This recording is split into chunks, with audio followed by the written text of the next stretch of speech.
my friends in the film fandom, wherever you may be and however you may be watching, thank you so much for giving us just a little bit of your time. Okay, I gotta admit, I'm a year and a half, 2 years behind reviewing this movie because, that's what happens when you release movies around the holidays. I don't want to make these guys come to work on a Thanksgiving or something like that. I like these guys, and I want them to go spend time with their relatives on days like that. So this is just one of those movies that came out at a time where we weren't doing much of anything, so that we can enjoy the holidays. So better late than never, and why not do it a couple days before we do the new movie? I figured the timing's going to work out okay. Here to talk about Ghostbusters Afterlife with my good friends. First off, starting with my Life mate Jeremy. What's up, brother? After very quickly doing a hard reset, I think we're ready to trap some ghosts. Round 2, or round 3 in this case. 3.5. No, it's 3. I was going to say 3.5, but no, just round 3. We're not going to. No, that wasn't even half a movie. We're not giving that.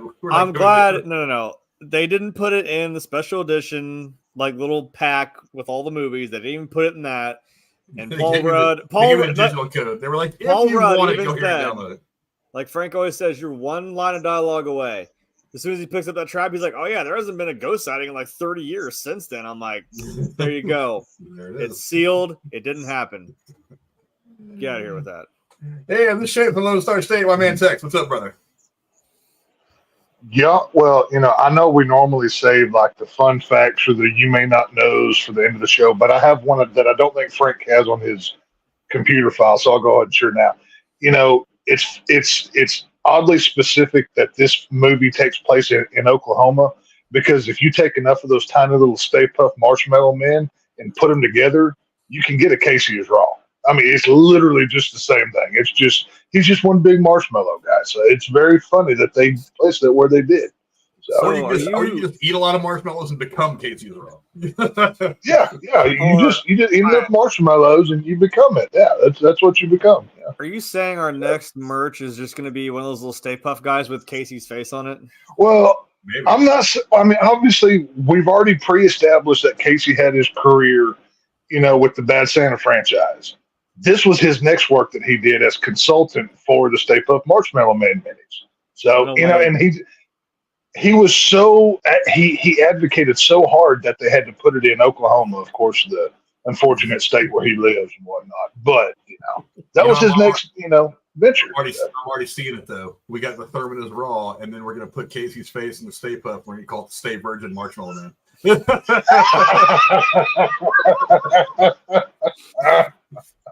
No, you guys are assholes. Yes, we are. But we love Casey. We really do. Yeah, you wouldn't know until we're talking about him, but he's one of us. As much as we do, I mean, trust me, if anyone doesn't know, we love the guy. We really do. He's like busting his balls. He talks just as much shit. So it's all in fair and friendship. Well, so plus, hey, he loves hearing his name on other YouTube shows because that's the only time anybody talks about him. So it's fine. Every once in a while, it's all good. He likes talking that shit when I'm carrying him in Fortnite, but like whatever. So, that too. So I'm dropping 20 kills. I'm dropping 5 in case he's got one. and it's usually a kill from one of us. Like he gets the last kill after I did all the damn legwork, and he fucking kills the last guy or something. Whatever. Yeah, he is that guy at the bottom of that meme. Yeah, he's like shaking champagne. We're up here wrecking the curve, and he's like, "Yeah, I turned my paper in." Got one right. Whatever, man. But we are here to go back to the world of the Ghostbusters with Ghostbusters Afterlife. It is the 2021 American supernatural comedy film directed by Jason Reitman from a screenplay that he co-wrote with Gil Kenan. It is a sequel to Ghostbusters 1984 and Ghostbusters II from 1989. It is the fourth film in the Ghostbusters franchise. The film stars Carrie Coon, Finn Wolfhard, Mckenna Grace, and Paul Rudd, alongside returning cast members Bill Murray, Dan Aykroyd, Ernie Hudson, Annie Potts, and Sigourney Weaver, all reprising their roles from earlier films. Set 32 years after the events of Ghostbusters Part 2, it follows a single mother and her children who moved to an Oklahoma farm they inherited from her estranged father, Egon Spengler, a member of the original Ghostbusters. A third Ghostbusters film was in development since the release of Ghostbusters 2, but production stalled multiple times because Murray refused to return to the series. After Harold Ramis passed away on February 24th of 2014, Sony Pictures produced a female-driven reboot that was released in 2016. But in January of 2019, to kind of wash the taste of that one out of everybody's mouth, they announced that it was Jason Reitman would come back to direct a sequel to the original films, with the new cast members being announced by July, while the original cast signed on 2 months later. This was the final film to be produced by and involving the franchise's co-creator and Jason's father, Ivan Reitman, before his passing in February of 2022. Ghostbusters Afterlife was screened unannounced during CinemaCon in Las Vegas in August of 2021 and was released in the United States on November 19th of the same year by Sony Pictures under its Columbia Pictures label. It was delayed 4 times from an original July 2020 release date due to the COVID-19 pandemic. The film received mixed reviews from critics, with praise for the cast performances, Reitman's direction, the nostalgic tone, and its respectful tribute to Ramis, with criticism mostly being directed towards its screenplay and fan service. It grossed $204 million worldwide against a production budget of $75 million. That was getting up into Marvel territory for a minute there. But let's get your guys' thoughts real quick before we dive into the heavier discussion. I'll start with you, Tex. Give me some quick thoughts on Ghostbusters Afterlife. The Ghostbusters franchise, I never thought should have been a franchise. There's some films like Alien, Terminator. There's some things that are of their generation, and I still think, obviously with the movie we'll be talking about both today and Thursday, that Ghostbusters are very of its time. It's not saying this is a bad movie, but there's a reason why I put my tagline what I did. The member berries are strong with this one, because all of the best things about this movie are just, oh, hey, do you remember that thing from 1984? But, we'll deeper discuss all of them. But that being said, anything's better than that 2016 nonsense that some people sat through. So I guess when you've had, we had like expired Spam in 2016. This is like a fresh bologna sandwich. So not great, but it's edible. So, one of those things. Jay, how about you? Give me some quick thoughts on Ghostbusters Afterlife. Yeah, honestly, I'm totally okay. I think we learned a lesson with 2016's Ghostbusters that you can just wash your hands of it and say, nah, that didn't happen. Wait, so wasn't the lesson of that movie is that women aren't funny? Because that's the lesson that I got. Maybe I studied a different class. So. The sad thing is, I'm like, all those women are actually funny in their own fucking right. I'm just like, I don't know what you were trying to do. I didn't see the movie, so really, I couldn't say I would, put my opinion out there because I didn't see it. However, I just don't know what we were trying to accomplish with that. It's like you're trying to go too far with something that you fell on your face. Now, as for this one, I don't think that happened. Honestly, I liked, we know how I feel about 30-year, 40-year fucking sequels. But I didn't hate this movie. I went into it. I'm like, I'm having the Indy 4 flashbacks. And I'm like, look, I don't know why we didn't just do that. Just wash our hands of 4. It didn't happen. Because honestly, I didn't mind the last one. I can try to ignore Phoebe Waller-Bridge, but otherwise it's an okay movie. This one, what else are you gonna do? It's kind of the, Dan if you do, Dan if you don't. You want to be like, he goes into the garage, the fucker from Stranger Things. He goes in the garage, pulls open the, oh look, it's the car. We're like, oh shit, yeah, you get excited, like, oh, there's the car, there's the proton packs, there's all this stuff, and it's just been sitting here for, I don't remember what Ray said, for the last couple of years. Egon took off all the stuff, but because he had this I don't know, epiphany or something that oh, something bad's gonna happen, and he kind of did that thing where I'm cutting off the whole world and it's for the better because I'm gonna try to stop something worse from happening. And I didn't mind that we actually saw Spider-Man's boss for about 3 seconds before it got split in fucking half. He just wanted pictures of Spider-Man. Yeah. And she just said, nope. But I kind of like the backstory of, you kind of wonder, why was this one particular apartment in New York City just like this conduit antenna for ghosts by this one crazy dude named Ivo Shandor? I'm like, yeah, this kind of had to have come from somewhere. So you give this place, the town of Somerville, rather, in Oklahoma, you give it this origin that this is where he found the material to do it. And then I don't know why still he went to New York, but whatever. that became the whole thing. And I know it was in the next movie we're going to talk about, but like the firehouse was also important. So I'm like, there's probably some cosmic reason as to why these are important, but it was cool to see it like come from, it came from this dingy little, you drive by those towns, you know what I mean? It's not even a stoplight town. It's a fucking stop sign town. If that, a one stop sign town. It was a fun way to get the next, well, that's 2 generations in with the grandkids. And probably the best way to handle an actual unfortunate passing of Egon's character. Yeah, it was AI. Who cares? It was a really cool tribute. No, it wasn't AI. It wasn't AI. It was special effects. There was actually but like that wasn't actually him. It's like you had to put that on somebody and have his face, be. Yeah, they didn't bring Harold Ramis back in a cameo from the cemetery. From the dead. As cool as that would be. No, but you know what I mean? Like it works, and it works for what it was trying to do. So I enjoyed this movie, honestly. It kind of surprised me a little bit, but I was trying not to be as Indy 4 about it, if you will. So. You mean Indy 4 or Indy 5? Because Indy 4 was Crystal Skull, Indy 5 was... I know what I said. I said... I mean, both of them, whatever. I mean, but... I said Indy 4 is better than 5. Just no, say it's not. No, it's not. Yeah. No, Phoebe Waller-Bridge. No. That's the only argument that I Aliens and Russians! What the fuck was that? No. I will take fucking D.H. Harrison Ford and Nazis any fucking day over fucking Russians and aliens. I tried to defend it because I'm like, I get it. It's the time period. We're in the 50s, right after the war. There's communism and fucking Russians everywhere. And yeah, Roswell happened. I'm like, but why is that what? Different discussion, different stream. I understand your frustrations, Jay. I share them. I'll die on the Indy 5 hill. For me, look, not in the refrigerator. Yeah, we don't nuke the fridge though. But yeah, it's look. I thought it was a worthy sequel. Look, when you're talking about this franchise, you can't. It's a complicated bit of business for this particular franchise, more so than most. I mean, it's probably every bit as complicated as it was bringing another trilogy of Star Wars movies to the screen.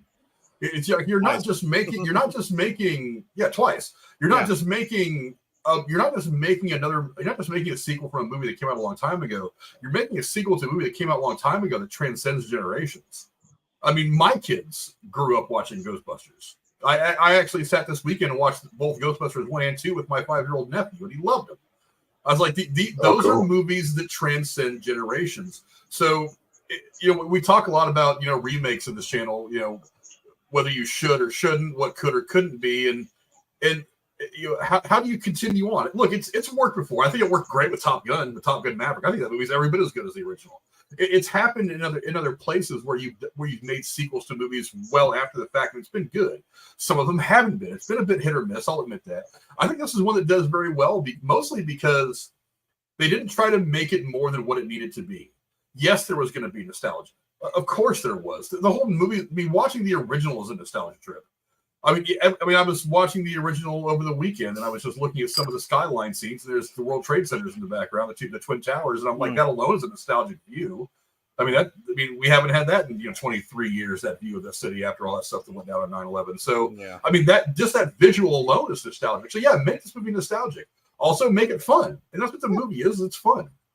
I was hoping going into it for a bit more of the OG crew, but I thought they were used pretty well in the end. Annie Potts showing up, Janine Melnitz showing up early in the movie, I thought she was the right piece of connective tissue at the right time. If it would have been Ray that walked in at that point, I probably would have been annoyed the rest of the week because I want more of him. Once you give me that taste, it's kind of like the crack junkie. It's like you get the taste, then you want more. You just want more and more and more. And so I think introducing him at the right time worked very well. I think them walking in as the shootout at the OK Corral is getting ready to start to be the enforcers. I thought that worked out really, really well. I think that was a perfect place for him. I think Bill Murray was vintage, Peter Venkman in this movie. Yeah. Right down was kind of deadpan, just may as well dialogue with devil may care dialogue, whatever. It's these guys are all. It's like they've never stopped being these characters. Yeah, and I thought it worked out really well. I mean, and also I like the actors. I'm a Finn Wolfhard fan. I'm not going to lie. I thought he was great in the It movies. I love. We've done Stranger Things. I love Stranger Things. I would like to see him get away from the horror nostalgic shit and do something else. Really, kind of be a real actor. Be a real actor, and hopefully he will at some point and try something different. But I mean, I'm not mad at what he was in this. The rest of the cast was good.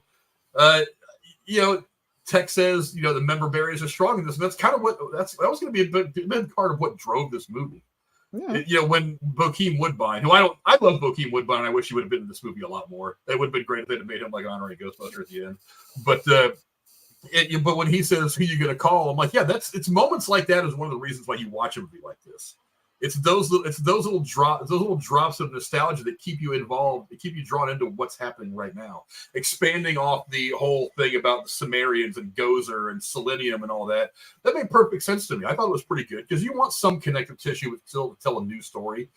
Now, basically, you just told a lot more of the background of the first movie, and that's fine by me. It worked out pretty well. There's things I learned about Gozer in this movie that I didn't learn from the original film.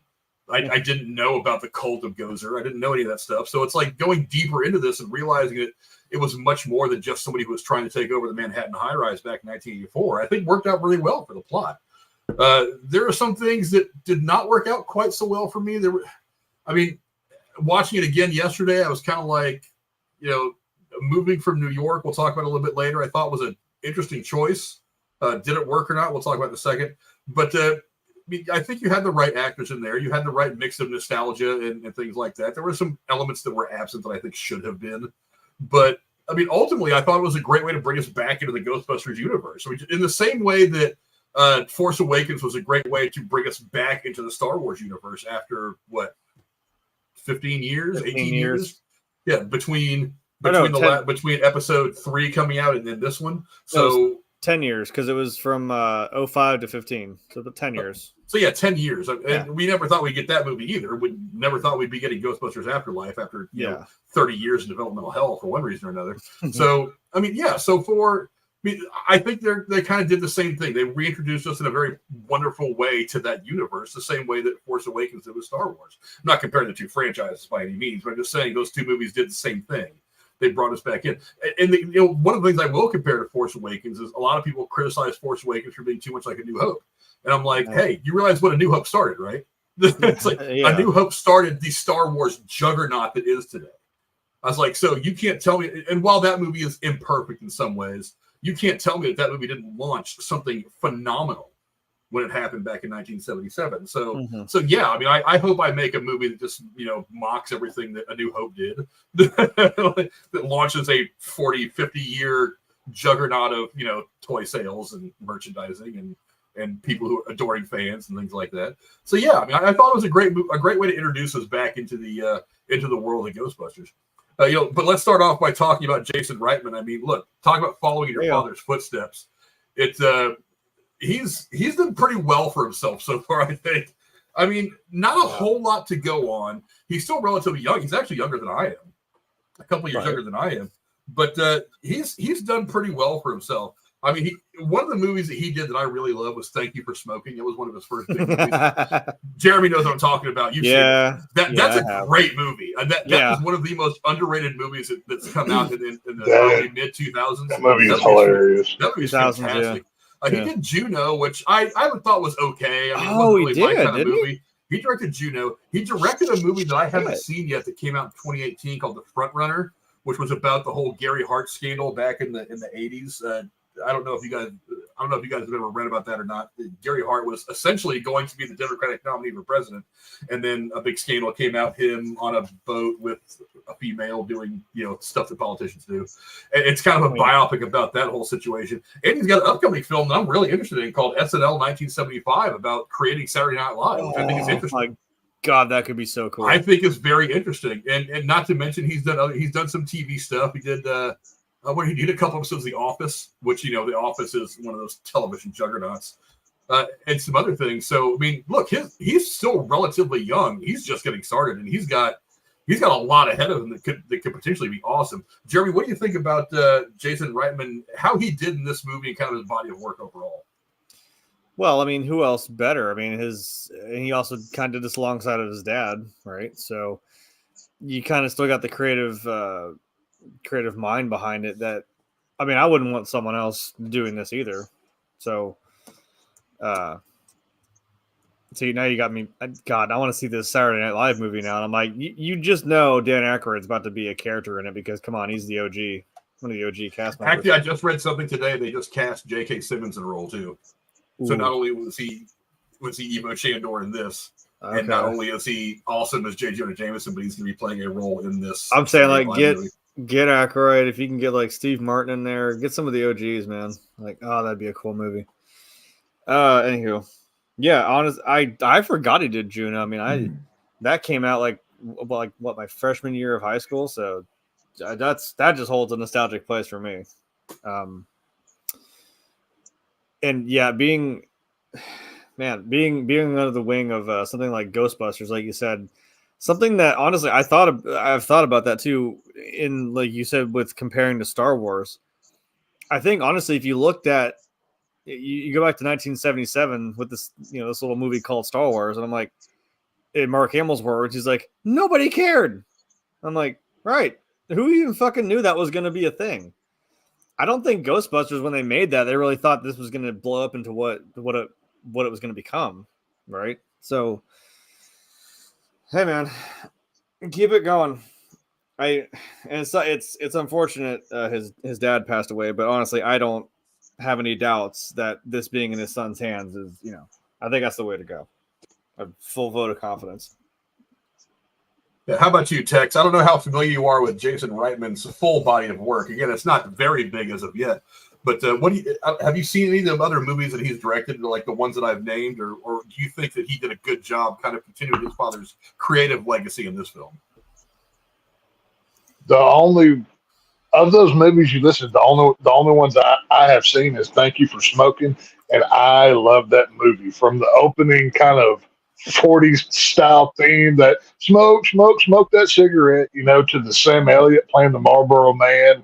Aaron Eckhart might be the most lovable bad guy of all time because he's pushing cigarettes, so and what's so funny is he knows he's the bad guy and he doesn't care.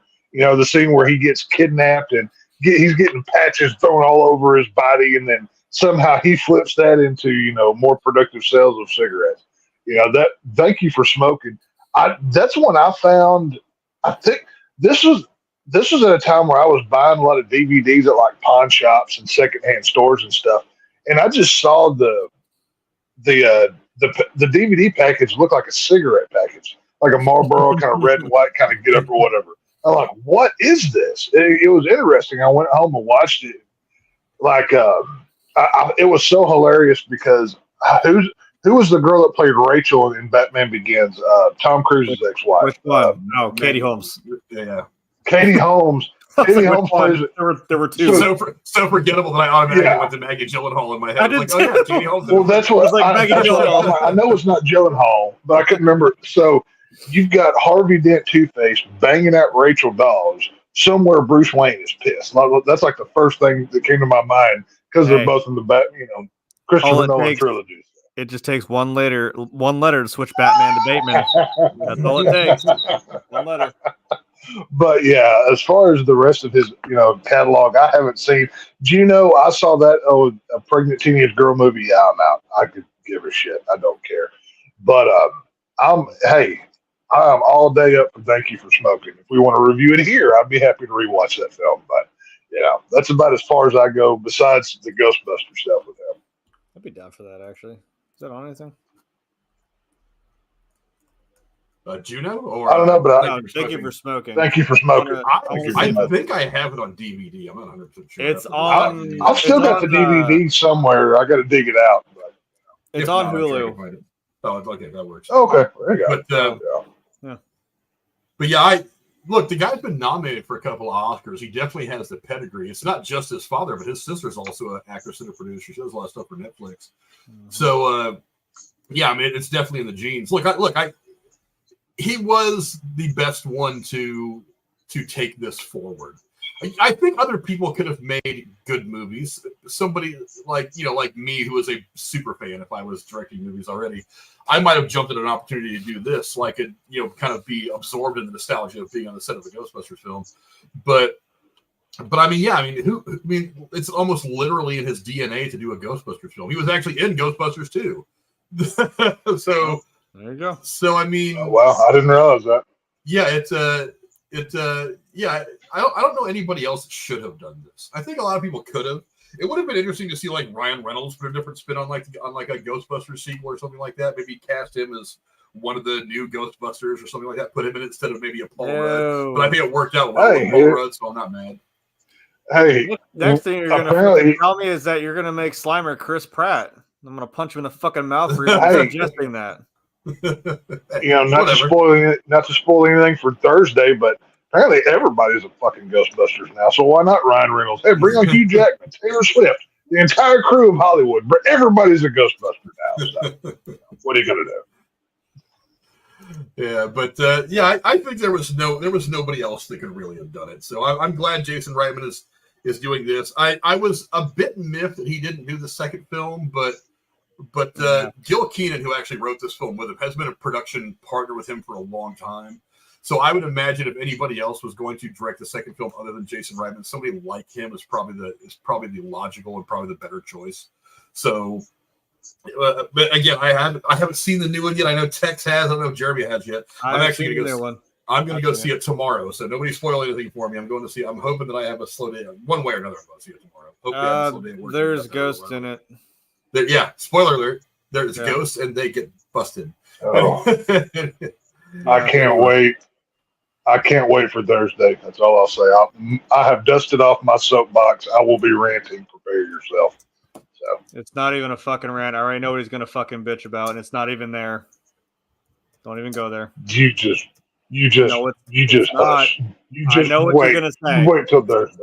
You just wait till Thursday. I'll even make bets. I like the movie. It's gonna be a good one on Thursday. You should join. Look, hey, he's making me drink already. Oh my god! Look who's here. Casey's Raw is here. What's up, Casey? Hold on. Yeah. He's here, but did he put his vote in? Hold on. We already have a new shirt scheduled for you, buddy. All right. Well, yeah, Well, that's what I'm saying. Casey, I don't know if you saw the beginning of the show, but I'll let everybody know this was your second film work that you did as the Stay Puft Marshmallow Man of Oklahoma. So you're welcome, buddy. I got your name in there. You're all good. He was the one handing out handies to the cast in Oklahoma when they were filming on set. But it's them soft little marshmallow hands to just get you going. But let's move on now to the cast of the movie. A very important aspect of this movie was the cast. Obviously, Paul Rudd, he's one of the it guys in Hollywood right now. Everybody wants to have Paul Rudd in their movie. He brings a certain energy and comedy, and girls think he's adorable and attractive, so it works out a lot of different levels. Carrie Coon, mostly a dramatic actress up to this point, had not really done anything like Ghostbusters, where there's a lot of comedy and stuff like that, stuff involved. Obviously, getting the kids right was very, very important because if you would have messed up on Mckenna Grace's character and casted that wrong, that could have sunk this entire movie. You could have made the same movie, but if you'd have screwed that up, it might not have been the same. I thought she's actually very, very good in this. And then, of course, there's all the OG Ghostbusters who, come on. This moment right here is one of the it's like that's a great moment. That was cool. I have never, ever in my life cried at a movie, but there's been a couple of times where I've been close, and this scene was one of those scenes where I was like, oh, my God, that hit me right in my 10-year-old heart. That was something special. But I'll go to you first, Jeremy. The cast of the movie, new and old, involved in this movie. What did you think of the cast, and who stood out to you the most? Yeah, like you said, getting this right, that's your main goal. I think Mckenna Grace is absolutely awesome as playing the granddaughter of Egon Spengler. Like, it's like that picture with her, Paul Rudd, and the kid who plays podcast, like that, you can't tell me. That's a spitting image of Egon. Like, it's there, and like her, I would say, even just between these three, like the chemistry between all these characters is just gold. Like, I found myself laughing my ass off at podcasts. I think he was my favorite because he's just goofy and he's like confidently goofy that he's just like he just casually pulls out his phone as she's walking up to the house and she's like, "What are you doing?" He's like, "I'm just filming in case you like explode or something." She's like, "Okay, dude, you weirdo." No, you know what I mean? It's just the humor and delivery, especially it's the weird. Like she's very clearly like super intelligent and autistic, but her dry delivery of every fucking joke just kills me. And yeah, Paul Rudd's Paul Rudd. Not much to really say about that. We've seen enough of his. Like 40-year-old version is still one of my favorite movies, and still one of my favorite movies of his. That's a classic. I love that an movie. Absolute classic film. And you know how I know you're gay, Jeremy? How do you know I'm gay? Come on, let me have it. You have we got to review that one too. I got a rainbow bumper sticker on my car. Yeah. You have a framed Asia poster. You know why you're gay? Because you like Asia. I have seen Asia live, by the way. You guys know. Oof. Oh god, now I'm thinking about that movie. That's a good movie. That and Anchorman. Like, come on, it's Paul Rudd, man. Kelly Clarkson. Sorry, I had to do that. So yeah, no, it who stood out? Let's see. Because I was trying to pick somebody. Well, I don't know. I guess I would still maybe stick with podcast. I don't know. He again still because I kind of look at these different kids and I'm like, oh, I can kind of see who's who. Like, of course, Finn Wolfhard, I guess, is Bill Murray, and Mckenna Grace is obviously Egon. Podcast is definitely Ray, and Lucky is definitely Winston. So, it's all there. It kind of works, and like I said, I don't even know how I feel about Finn Wolfhard, but I swear to God, if you don't ever do something that's not fucking related to the 80s, I'm gonna eat my fucking hat if you ever do that one day. Hey, once they start doing 90s callbacks, his career is done because he can't get any other work. So he's gonna have to pivot somewhere. The thing is, like, they made season 1 of Stranger Things about fucking 30 years ago. He fucking looks like an infant, and then now he's all of a sudden like 30 feet fucking tall, and he's lanky as shit. And I'm like, what the fuck? What happened to you now? Benton is going to be attacking the nursing home by the time season 5 comes out. I know. So it's going to be great. Eddie Munson's gonna roll up on his fucking flame fucking wheelchair and just rocking the fuck out on him. Like, come on. No, I don't. I mean, he works, whatever, and he's not like a bad actor. I'm just like, I don't know, man. You're kind of typecasted into this. Anything that has to do with the 80s ever, you're in, and I'm like, can you please do something else though? Like Taylor Swift, I don't know if she's ever gonna stop fucking singing about her relationships, but one day one of these two things will happen. One of you will stop eventually. Tex, what do you think? Did you what did you think of the cast and who stood out the most? Well, obviously, I mean, go with the to borrow a line from Sydney from Scream here, you never mess with an original. Dan Aykroyd will always be my favorite Ghostbuster. He always was, always will be. To me, he's, I know everybody loves Bill Murray. He's the, kind of the one everybody goes to. But for me, Ray was always he's the heart of the remember? Yeah, he really was kind of the heart of the team. I mean, and it's like I was telling Frank before we started. I mean, Dan Aykroyd in real life is big into the paranormal, the spookier stuff. He's done podcasts about this, not just Ghostbuster, but like, different cryptids and aliens and all kinds of stuff. And he brought that to even the 84 film where Ivan Reitman and Harold Ramis, they didn't know all that. Aykroyd contributed that to this franchise. And for that, he's always been my favorite. But of the new people, I thought Paul Rudd killed it in this movie. As far as the kids go, whatever. They were fine. That's a great shot. That God damn it. That look right there is, I drank too much this weekend in Cancun and I don't know where I am. That's what that look is. I was watching this again yesterday. I was looking at it and I was like, why the fuck is that flower in his hair? It makes no sense. Right. I don't know. Well, that's what I'm saying. I partied way too hard on Cinco de Mayo, and I don't know what her name is. Kind of look. I've lived that life. But Paul Isn't Rudd that was also great. a 40-year-old virgin? Wasn't that honey, you're gay? Something about jean shorts. So I mean, he got jean shorts right there. So I'm sure there. Well, I don't remember all the I don't remember all the taglines they did back and forth, but I need to go back and watch it again. But I think one Paul of Rudd them was great in this. It's like he's the only one that remembers like the Statue of Liberty got up and walked in the entire world. How do you forget that? I think that would be like burning everybody's head. Not just the big marshmallow guy, but the Statue of Liberty literally just destroyed the art museum. How is that not? Wait a minute. Whatever. Maybe because it's also in New York City. Maybe canonically, the Men in Black showed up and just. There you go. Hey, if it wasn't the Men in Black, the Teenage Mutant Ninja Turtles could have copped up out of the sewer and fought the Stay Puft guy. Either way. But they would have trapped them in a fucking instant. No, got these ooze. Paul Rudd was really good, but the spoilers obviously for a year-old movie, whatever. But Olivia Wilde playing Gozer, I did not see her coming. I did not expect it, but for the small part that she gets to play in this film was really, really good. As close as they could get to the '84 version.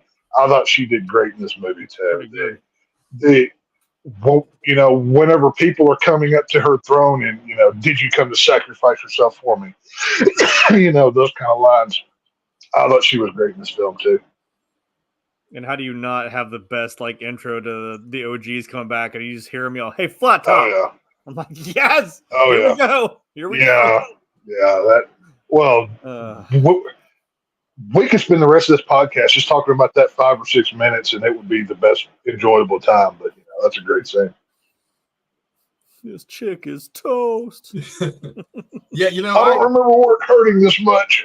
All of those kind of lines. Right. Yeah, I disagree with Jeremy on podcasts. I liked him. He was funny. I like him. He didn't really serve. I thought he was annoying.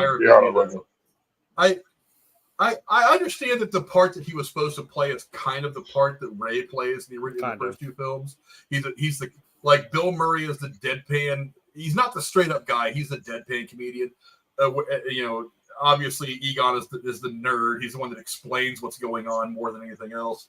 He has his moments of humor, of course, and that's what Ray does. Is he kind of the goofy, flubbing, whatever. He's the one. He's the comic relief. Then you bring in the straight guy later on, the straight-laced guy with Winston. But I know he was supposed to serve that purpose in this movie. It just didn't seem like he did anything. If you wouldn't cut all of his scenes out of this movie, just cut his face out, I would almost rather hear, what's her name, Mckenna Grace. I'd rather almost hear her talking to a blank wall than hear her talking to him. He doesn't really accomplish anything. I mean, he's kind of her helper a little bit as she's figuring out what's going on with the proton pack, and she's figuring out that her grandfather's ghost is talking to her and all that. He's kind of a helper with that, but he doesn't really accomplish anything. I was like, he didn't just throw the traps out or anything, which is part of the other important part of catching ghosts. But he screwed that up too. He threw it over and it tipped over. So it's just I get it. You're the goof. You're the screw up, and you somehow ended up with these glasses that you found that Ray wears in the original series. It's I get it, and you've got what was probably a $400 podcasting portable microphone. Yeah, seriously. Oklahoma and have no job. I'm I'm willing to overlook something, but I'm come on, you have your whole portable podcasting rig. It probably cost you way too much money. But yeah, I was I don't really get what his purpose is other than just to be the bumbling sidekick to the obviously superiorly smart. Well, hold on now. Obviously, he's got to be fairly important because who's his only subscriber? It's Ray Stantz, baby. You're my subscriber, right? That was pretty funny. Really but his voice in episode 46. Yeah, but the two people I want to point out specifically, one of them is Carrie Coon.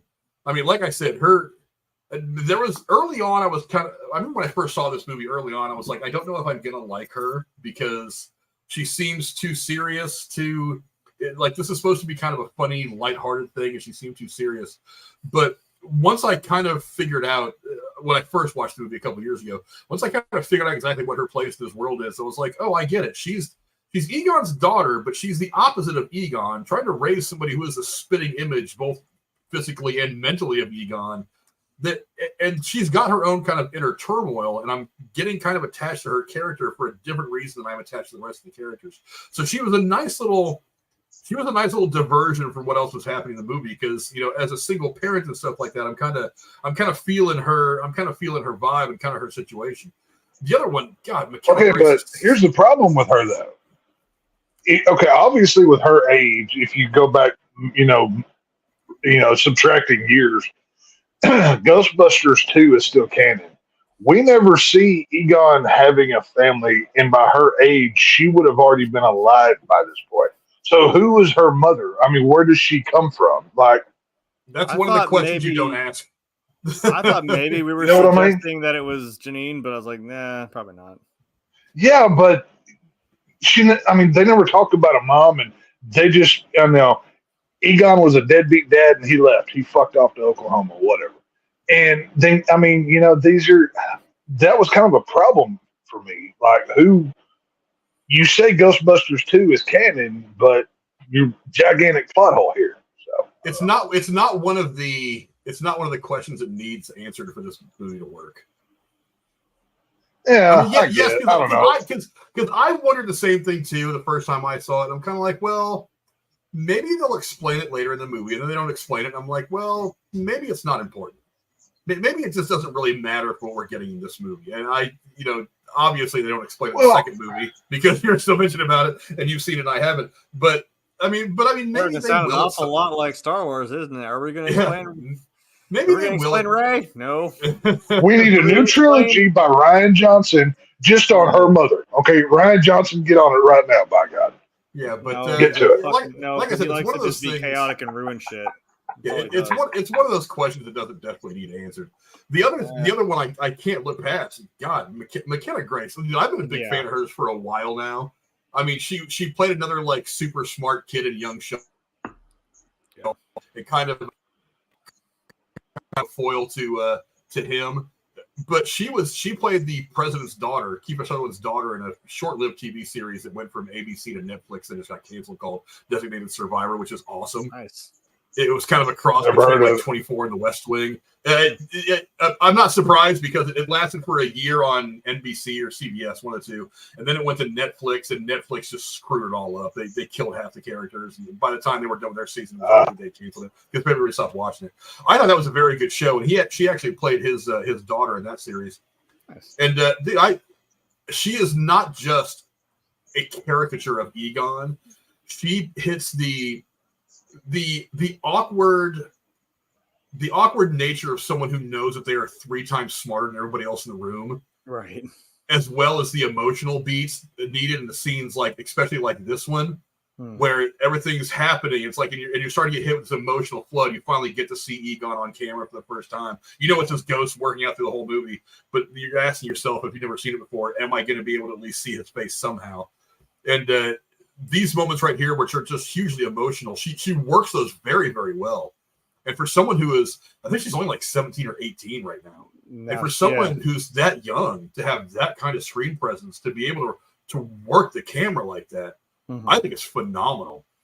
I also didn't know she sang the song at the end of the fucking movie too. So I was like, oh damn, she's got a fucking killer voice. Well, she's like every other 16, 17-year-old from Nickelodeon. They don't just want to be actors; they want to be singers. Don't talk about 16-year-olds in Nickelodeon right now. We're gonna get fucking canceled. Please don't. I haven't watched it yet, so I haven't watched it. That's a different kind of ghost that those people have to deal with.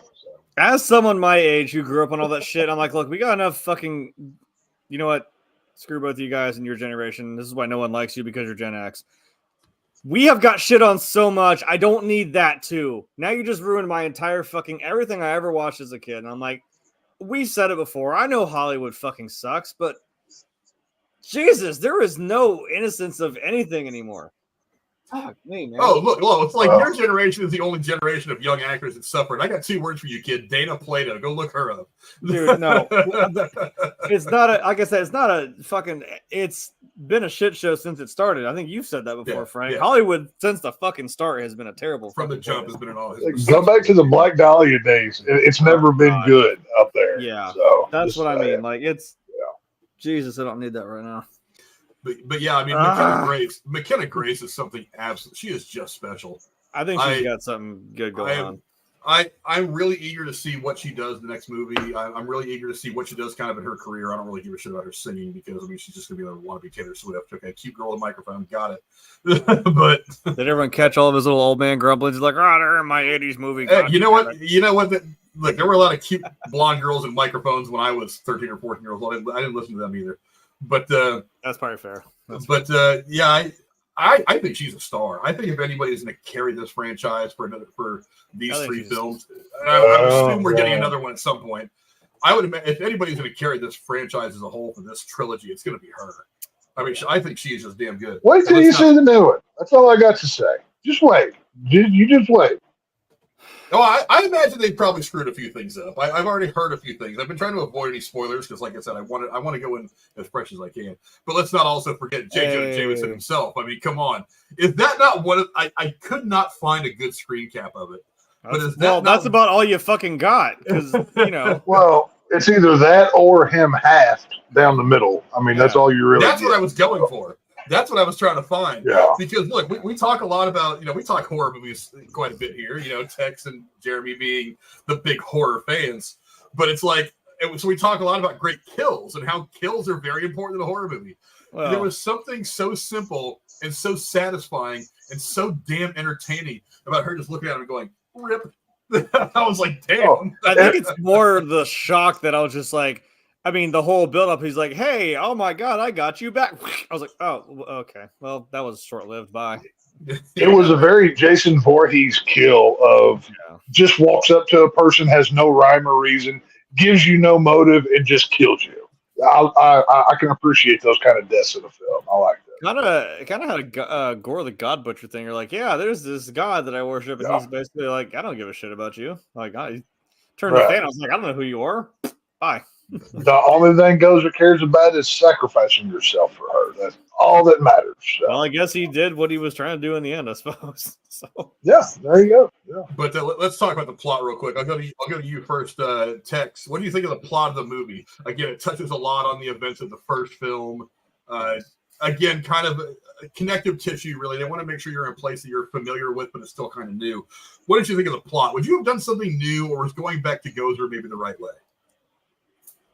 Well, like I said, the member berries are strong with this one. This was, just like you said earlier, this is the Force Awakens of Ghostbusters films. And, as transitional time-wise as Ghostbusters is, this reintroduced a lot to people who may haven't seen this franchise in a while, and this brought in a whole new crowd. And, the plot works because it takes, the whole...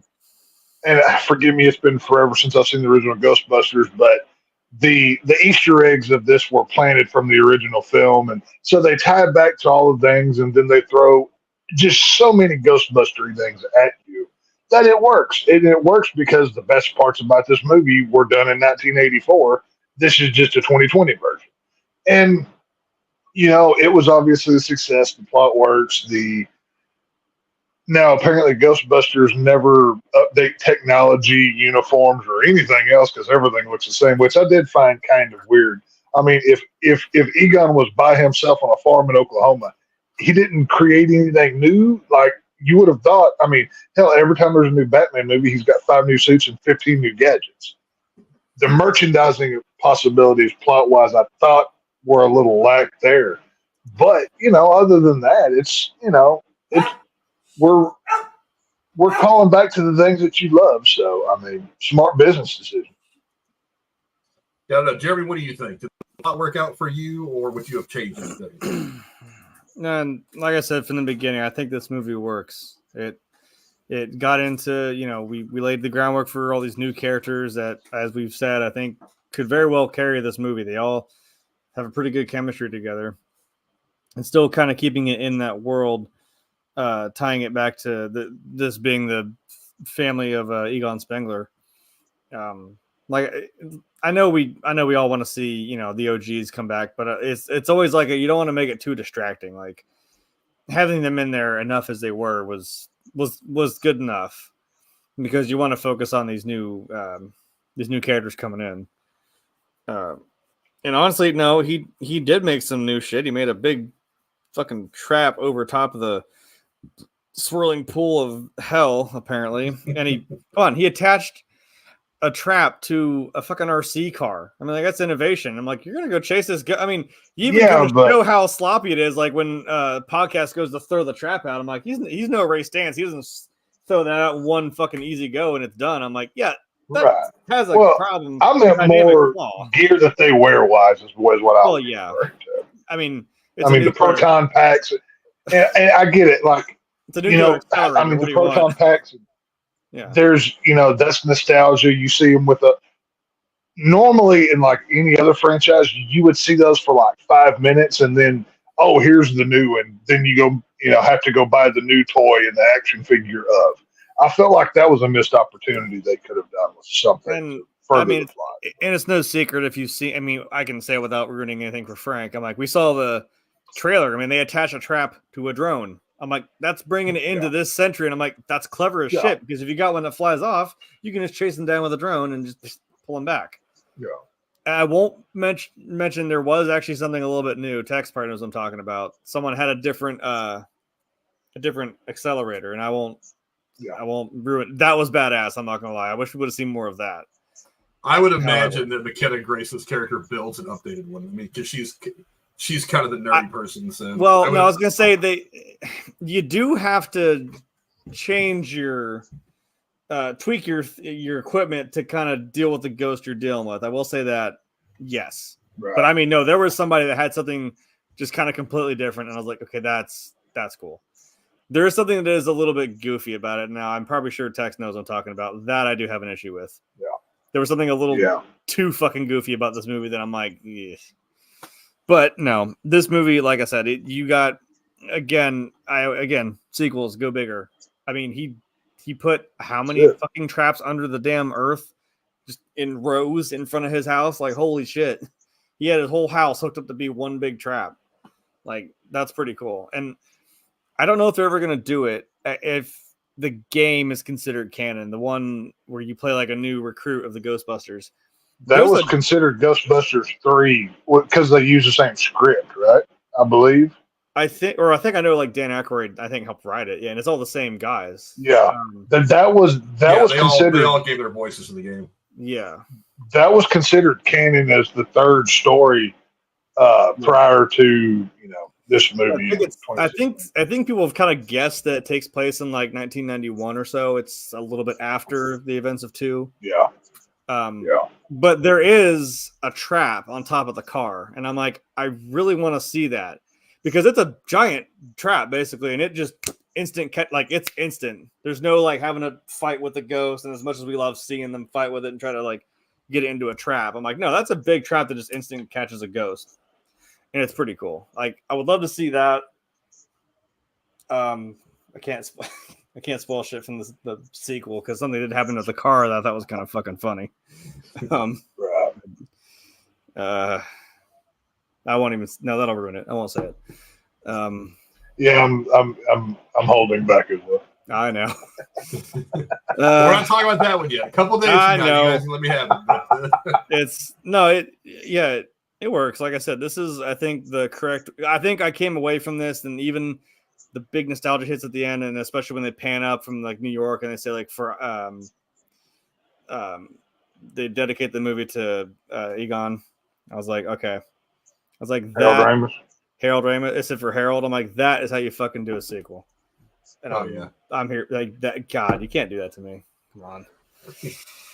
Yeah, like her right there, the little tear going down her cheek. I guess the curly hair skips a generation though, because the daughter looks something like either of those two. I did find that kind of odd. I was kind of like, why does she look just like Egon, but mom all of a sudden? Right. We don't see the dad, but like, what? I think Egon needs a DNA test on that daughter because granddaughter don't look nothing like her. But we need some of that. just saying. We'll fucking get some of the ectoplasm from Egon, and we'll try to make something. Right. Yeah. Yeah, I love the plot. Like I said, it had to be, my mom brought up a good point. When the hell did we ever see them have a gunner seat in the fucking car? Oh, that's from the. Oh, that's true. Was that? It was the real Ghostbusters or one of the games? Oh. No, it might have been real Ghostbusters. Oh, the cartoon. Yeah, I forgot about that. Oh, yeah. Yeah. So yes, that is part of. No, you're right. That is part of Ghostbusters. Okay, I forgot. We've never seen it on camera before. True. But, I was like, wait, the gunner seat. Yeah. Actually, the one ghost where towards the end where the eye comes around the corner and then the ghost kind of catches up with it. That's actually one of the ghosts that was featured in the real Ghostbusters animated stuff from the 90s. Okay. So they made. But the one ghost that they didn't have things from the other stuff. My favorite ghost from the real Ghost, or really from any Ghostbusters, it was the pumpkin from the Halloween episode of the real Ghostbusters. That like Pumpkin King, I forget whatever he was called, but it was the Halloween specific one. I would love to see a Ghostbusters movie based on him. I think that would be really cool to see. I am kind of. I can't remember his name, but that was a cool one too. I am kind of sad that we can't even have Slimer. We got a discount. It was called Muncher. I'm like, so it's Muncher, Slimer. yeah. Dude, seriously, but it was Josh Gad. Aren't you happy though? I mean, because he was so hot when this movie came out. I mean, he was just so important. Well, here's look, something they brought Slimer back in the next movie, so whatever. I don't care. Here's something that really bothered me about the movie. Number one is for one, great. You got Josh Gad to do munching noises. Right. I'm like, I would have done munching noises to a camera for 12 hours to your heart's content for half the price that you pay Josh Gad, and I wouldn't even give it a shit about a credit in the credits. Just like when you tell me you do stuff like that because you want to put their name in the byline somewhere with Josh Gad. Josh Gad is nowhere near this. He gets sat in front of the camera eating Doritos for 30 minutes. They're like, okay, we're going to tinker with all this in post, and we're going to make this into 12 different sounds, and you're going to get a credit. Here's your check for $55,000 for your 20 minutes of eating Doritos in front of a microphone. Whatever. Yeah. The other thing is, I was kind of mad about this when I first saw this movie. You cannot have a Ghostbusters movie without Slimer.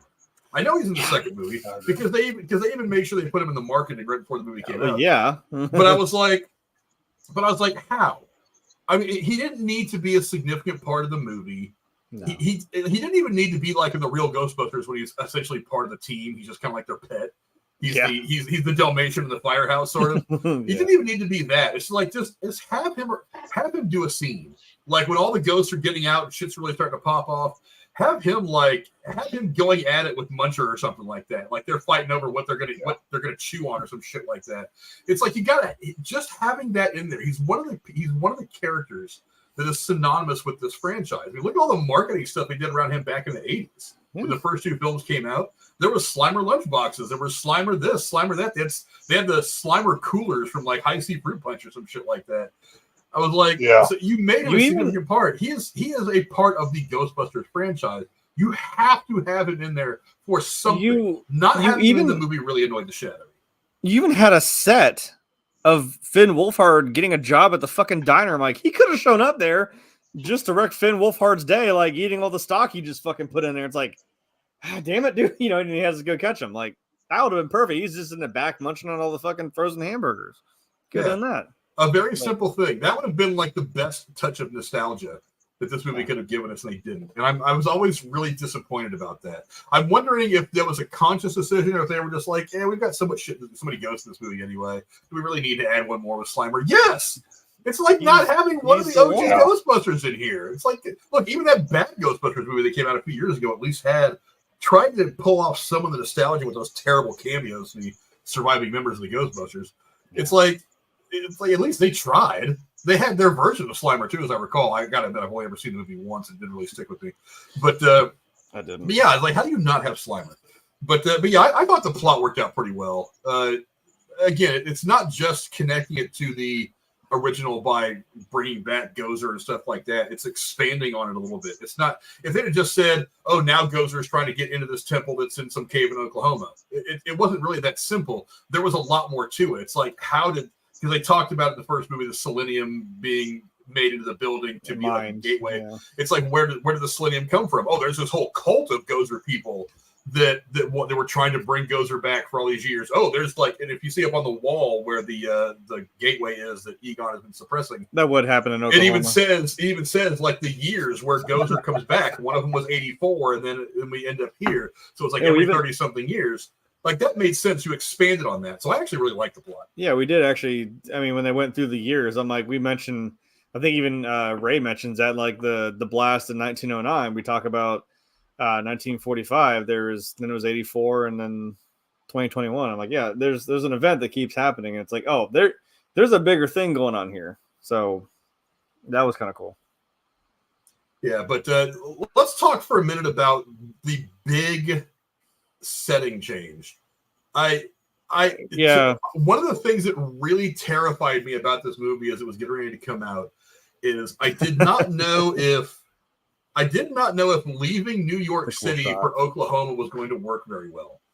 I've always thought, and feel free to go ask like Foulmouth Ken this, being the New Yorker in the community. New York itself, more than any other city that it finds itself the basis for a film, is a character in the film. I think Chicago's probably pretty close. Miami, maybe. LA, Miami is a unique city. LA just looks like every other city. That's one of the reasons they film movies there. But New York is a very unique place that itself is a character in the movies that it's in. Yeah, taking the Ghostbusters out of New York, I got to admit, after I was done watching the movie the first time, I didn't mind it so much. But going into the movie, this was the thing that frightened me the most, because I was like, leaving that setting is going to really impact how we watch this movie. Jeremy, do you think that it ended up working out, or do you still think it would have been better if they would have set this in New York somehow? Like I said, I was also going into this very skeptical because I remember some of the original trailers. I'm like, I'm seeing this dusty, dingy barn and bumfuck nowhere. You see here comes the sheet kind of peeking up. Oh, there's the Ghostbusters logo. And I'm like, right, but how? Well, I mean, if that's what you were nagging at was my nostalgia, but also my like, why is the Ecto-1 doing donuts in a fucking cornfield? I'm like, huh? So maybe I was more so just kind of wanting to have that explained. And like I had said at the start, I didn't mind it being explained that it's like, yeah, this is, and like I said, I would just killed Tex there because he's a little too close to it. And I was like, that would happen in Oklahoma. There's a bunch of weird fuckers who are like, yeah, we're gonna mine this super special metal that is a conductor for ghosts. And I'm like, yeah, what else are they gonna do? I suppose, in real life, they call that crystal meth. It's not ghost, it's crystal meth. That's all I know. The new name on the street the kids use. Yeah. Okay. Well. Yeah, that's how that restaurant Spinners managed to stay in business. It has nothing to do with the terrible fast food. They're selling in real life. Well, like I said, like we said, how did podcasts afford all that damn gear? There's some questions here, kid. You got to answer. Okay. In real life, the authorities aren't busting ghosts in Oklahoma. They're shutting down meth labs, but that's a whole different kind of podcast. Right. Yeah. Because I question the internet out there, even in 2021. This kid's got a fucking podcast that somehow managed to reach Ray Stantz, but whatever. I guess stranger things have happened. Hey, I see what you did. Yeah, and I would hate myself for it. No, I didn't mind it. Like it gave an explanation because I like that scene at the diner where the kids are explaining. Yeah, that's your exposition dump of like Ivo Shandor made this.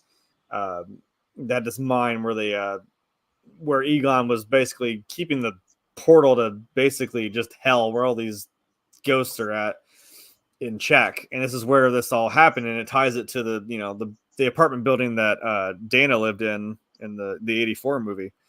So I'm like, I don't mind. Again, some things you can explain. Then I'm like, okay, yeah, it's a little odd that happened, and I don't mind that you explained it. So taking it there and again, you're playing with what what cards are being dealt. I do like that scene where McKenna Grace calls Ray from jail, and you kind of get the explanation of like, you know, he's still bitter at his friend, but then I mean, yeah, you hit him with the bomb of, oh yeah, he passed away, and he's like, oh shit, you don't say. Like, he's like, yeah, well, he took all our stuff, just up and left, and it's like, yeah, but like, why? And then you realize, oh, he went there to try to, you know, he kind of took one for literally took one for the team and for humanity, basically, just, you know, for the greater good of, I mean, kind of alienating your whole family and make them kind of resent you. But man, he was, you know, it's that arc of like, oh, you realize he was trying to do the right thing.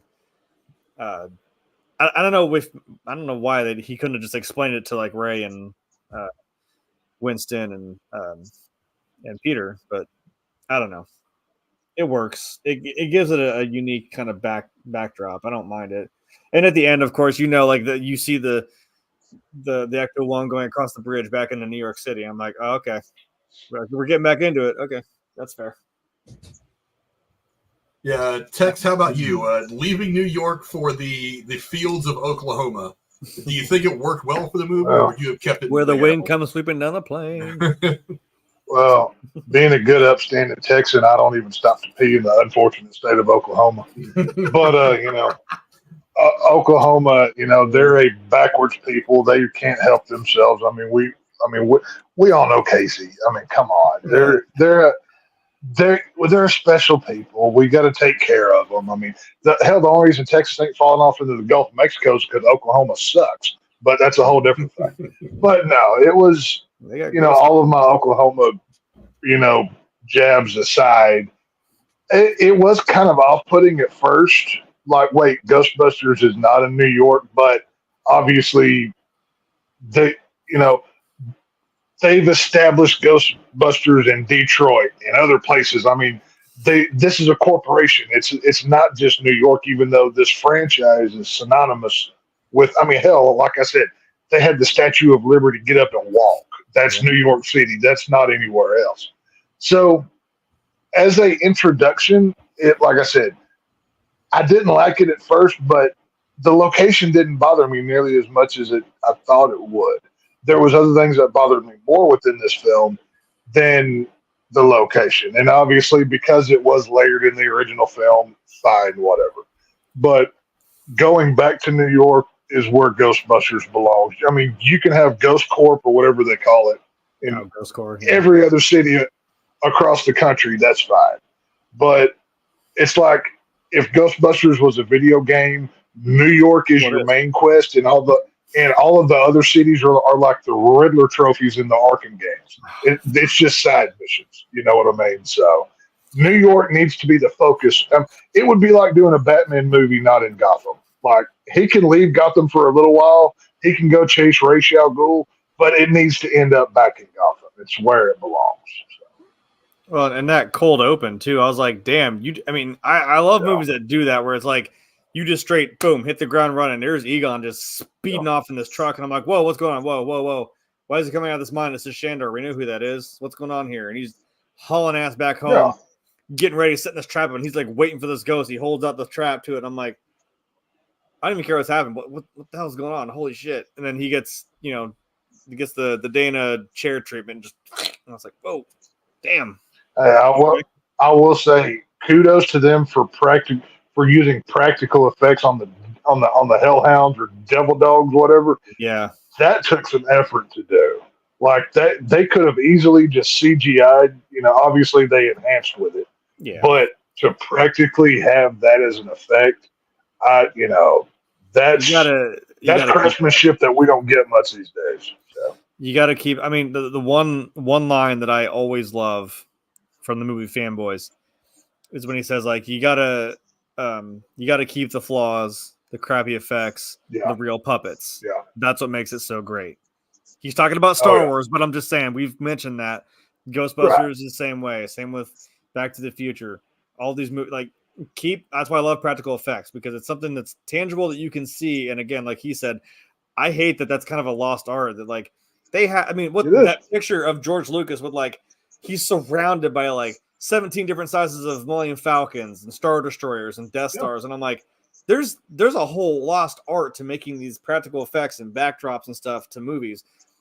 You can enhance it with stuff, yeah. I mean, yeah, some of those shots of them like that are really cool, but there, I mean, that's also you need.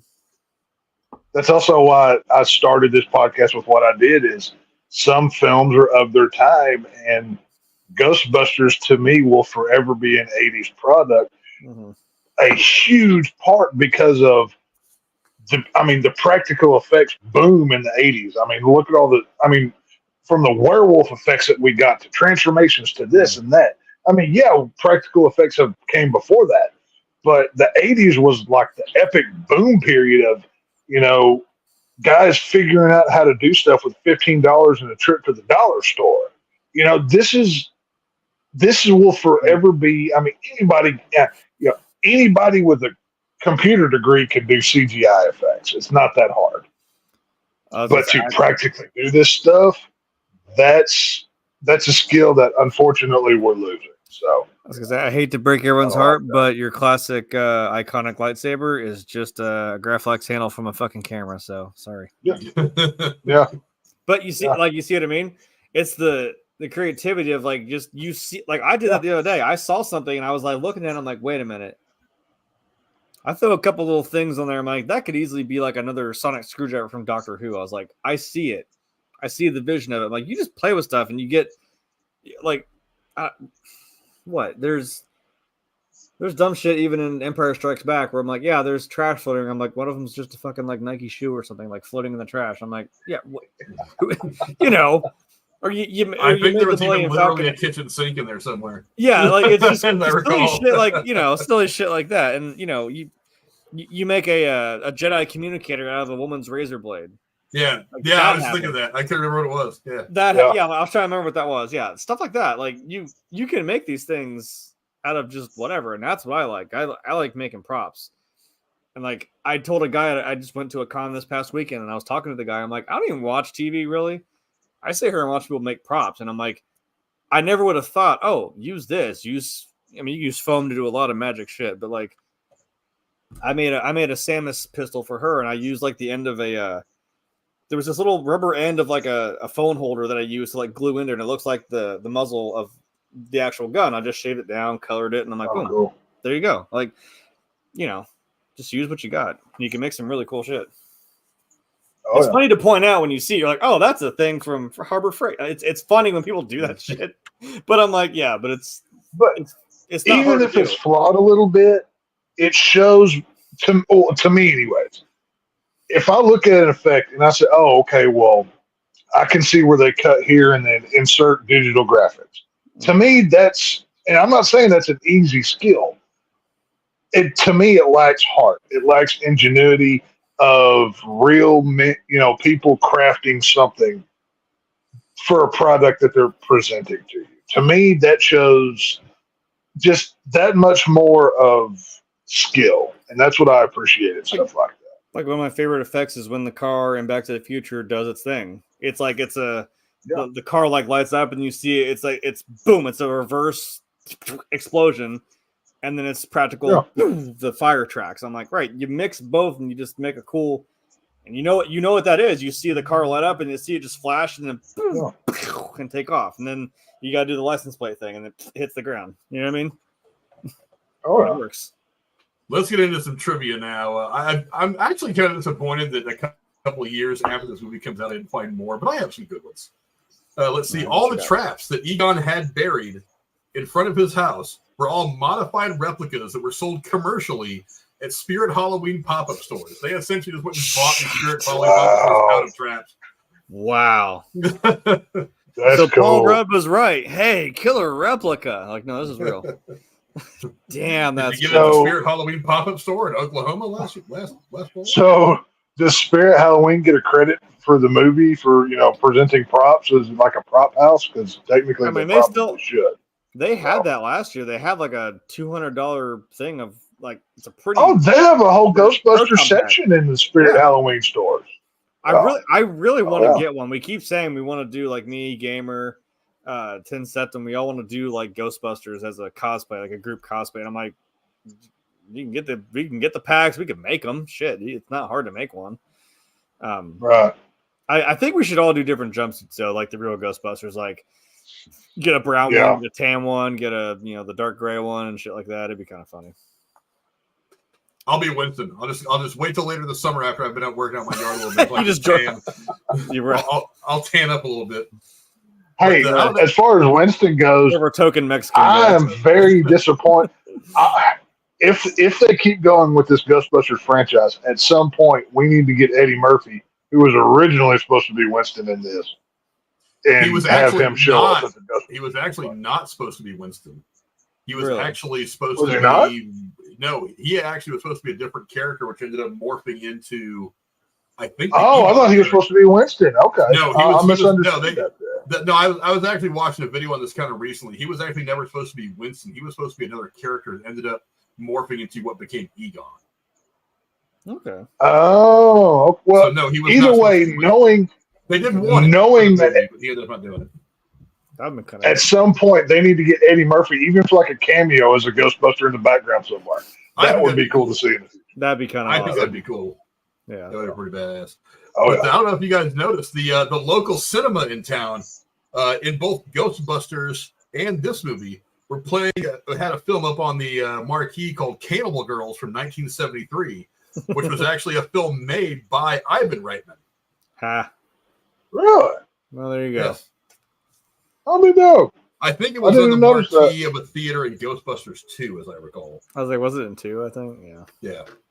Okay. I don't remember. It's been so long since I've seen 2. I couldn't tell you hardly anything about it. And now I'm really interested in finding Cannibal Girls somewhere to watch it because it's Ivan Reitman. And hey, maybe Cannibal Girl is one of those knockoffs of Cannibal Holocaust that we talked about a couple, shows. It's Ivan Reitman. Look, I'll love anything Ivan Reitman does. It's got to be better than the other shit. So it's got to be better than Cannibal Holocaust. Yeah, I don't think Cannibal Holocaust has the same comedic beats as something like Stripes. Hey, Cannibal Holocaust is hilarious.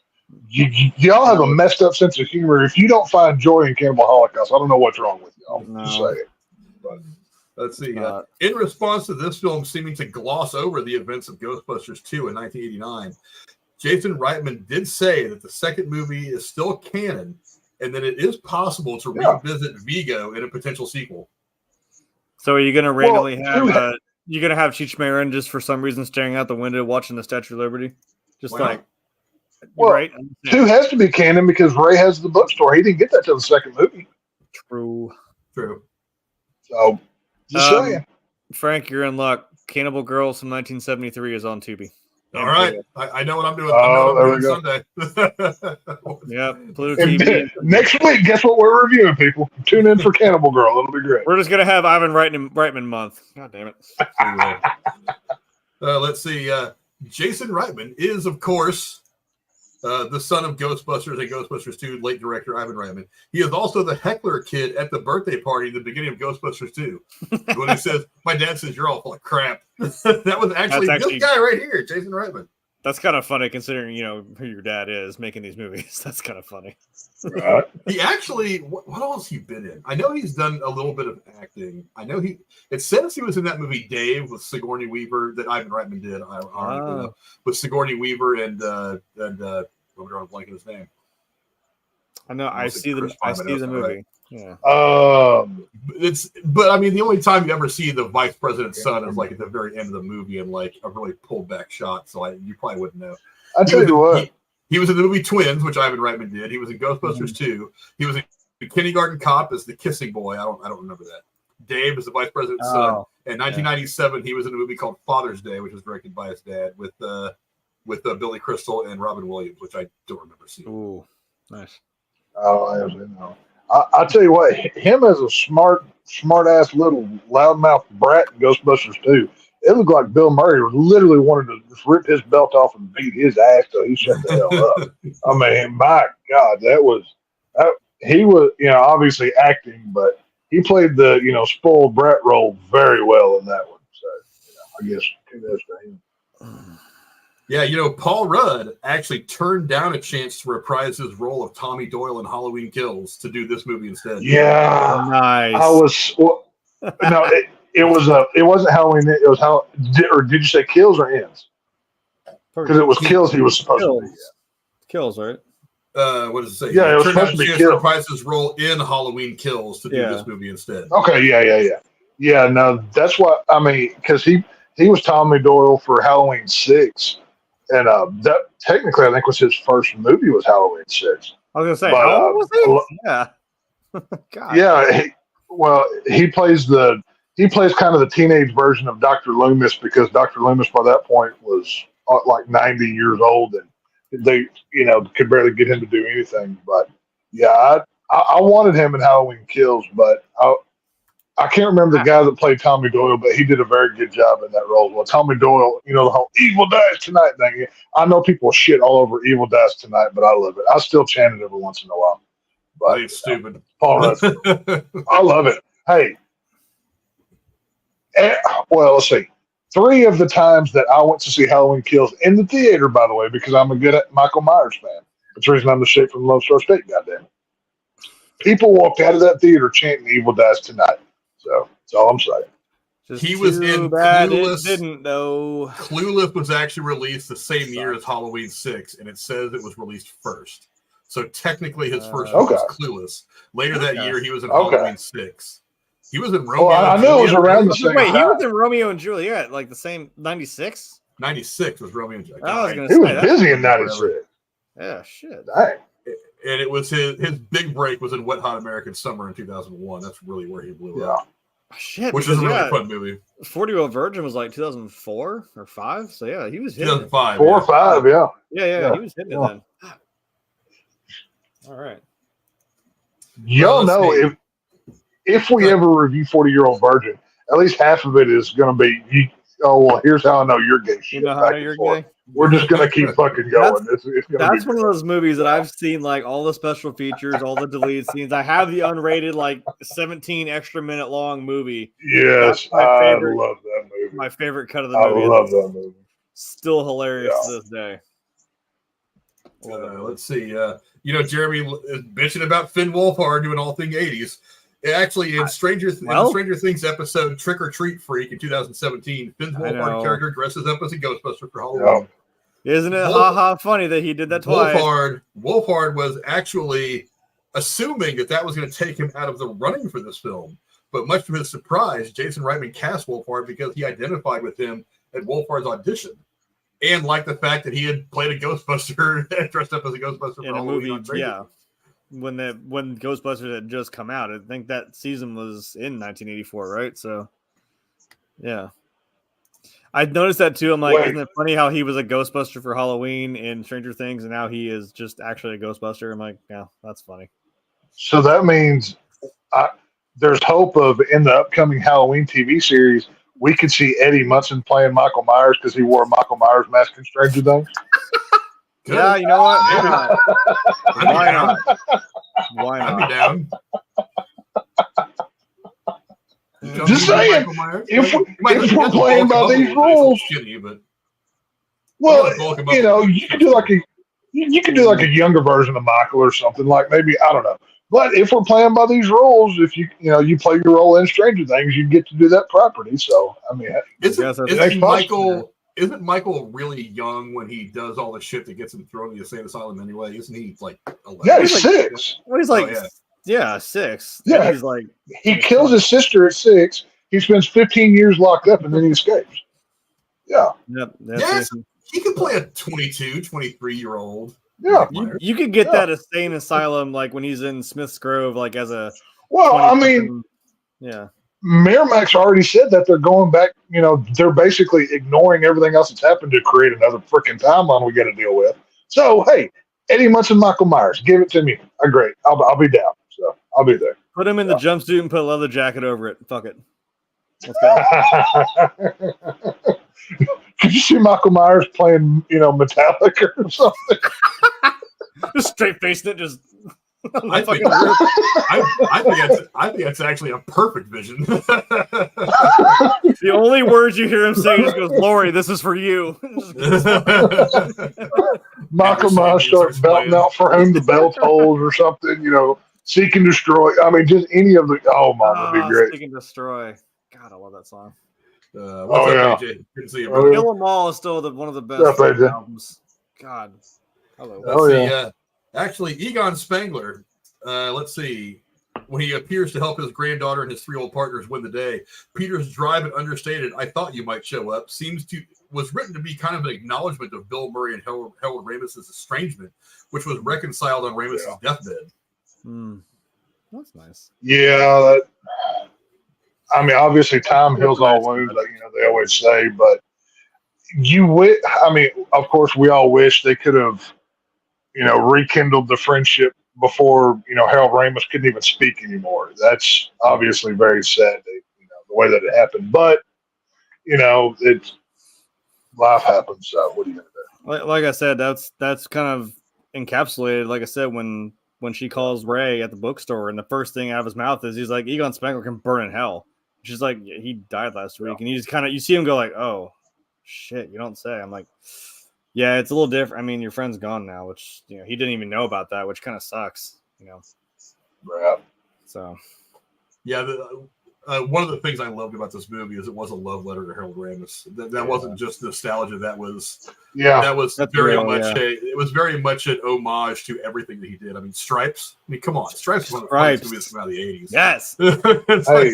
The mud wrestling scene alone in Stripes is worth watching that whole movie for. Okay, so that's a great movie. I love that movie. Yeah, Harold Ramis was so good in everything, and not even just as an actor. I mean, a great comedic writer. I mean, he did writing for the National Lampoon stuff. He did writing for. He wrote Caddyshack.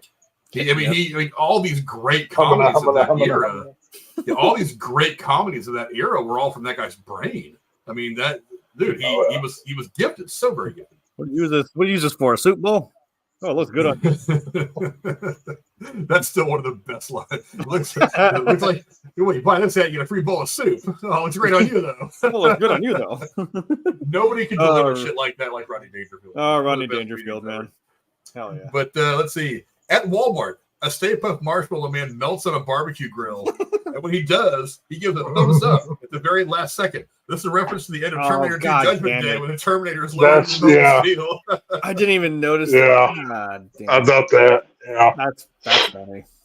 That's funny. I was watching this again the other day, and I'm thinking to myself, do these things know that they're dying when they get blended up in a blender or dropped in the fire? I'm like, what is wrong with these things? It's a little dark that they just want to die, and they just like that. He goes inside the s'more, and he's just like, "Yep, torch me." You know what I mean? Like they're just so happy about everything. At least right there's a piece of chocolate between him and the fire, so maybe he's but I mean, but I'm like, still, the idea is that someone's going to come along and eat you. So I mean, he could be one of those weirdos like setting their fucking marshmallows on fire and eating them for a s'more. Like he could be that one. I don't know. It's like one of them skewers 2 other ones and holds them over the fire while the other one's melt. Yeah. I'm like, do they just not die? Or are they just like, I don't understand how that works. They just not know? They not care? I don't know. Everybody shits on Man of Steel for the product placement from Sears to IHOP and 7-Eleven. This one scene alone outdoes that entire movie because Walmart and all of Hershey's, all of the other products that you get to see, the product placement in this film was ridiculous. Like, I don't know how much money they made for featuring this stuff, but I was gonna say, hey, you know what? The scene was very shown. Like, obvious sponsor is obvious, but yeah, I guess. Well, Frank put that picture back up. I mean, in the background of that picture, there's 4 or 5 packages of Hershey's just hanging out. Just, oh, look, here's a product that you can go to Walmart. Yeah, right there. Like, Hershey's. Everybody knows what that is. Yeah. Right. So, I'm surprised at that torch lighter. You don't have the company, with the handle turned perfectly so you can read that too. But I guess they didn't pay enough money for that. So. I don't know. Yeah, did you guys notice the other bit of product placement as Paul Rudd is going around and shopping the ice cream he grabs? No, I was thinking about wasn't the because the joke is that the Gozer companions are dogs, and it was sitting there eating like Purina dog chow or some shit. No, the funny thing, one of the Easter eggs that I caught the first time I watched the movie was he goes and grabs Baskin Robbins, and I was thinking Baskin. Oh, right. Because Ant-Man. Baskin Robbins always finds out. I didn't know. I don't know if you guys noticed another Easter egg that I caught the first time I watched it is when I think it's down in Egon's little lab lair. It's got the sign that says the maid sign, like make up this room or whatever. I forget one of the signs that you hang on a hotel door saying you need maid service. That's the exact same That's the sign way that to was look. hanging on the door of Peter's office in the beginning of the first movie when he's shocking the guy. Oh, okay. I didn't pick up on that. Well, speaking of like candy, I mean, when she goes down there, he still has the Crunch Bar in his pocket of his jumpsuit. So yeah. But let's see. We got Dana for all of 3.5 seconds at the end of the movie. Yeah. But, speaking of that scene. Yeah, I couldn't even. I haven't put Janine up there yet, so I'll put her up there. Right, in the post-credit scene where we see Dana conducting an ESP test on Peter, Dana and Peter are clearly seen wearing wedding rings. This hints that Peter and Dana got married, making him the stepfather to Dana's son, Oscar. However, Oscar does not appear in this movie. That is true. I always thought it's more than logical to bring Oscar in at some point. And I've heard it does not happen in this movie, in Frozen Empire. But I mean, by the third movie, you've got to address that somewhere. I mean, I like how the credits were rolling, and they're like, here's everybody. Here's Bill Murray. Here's Dan Aykroyd. And then they're like, Sigourney Weaver. I'm like, where the fuck was she? And then it went right to her. I was like, oh, okay.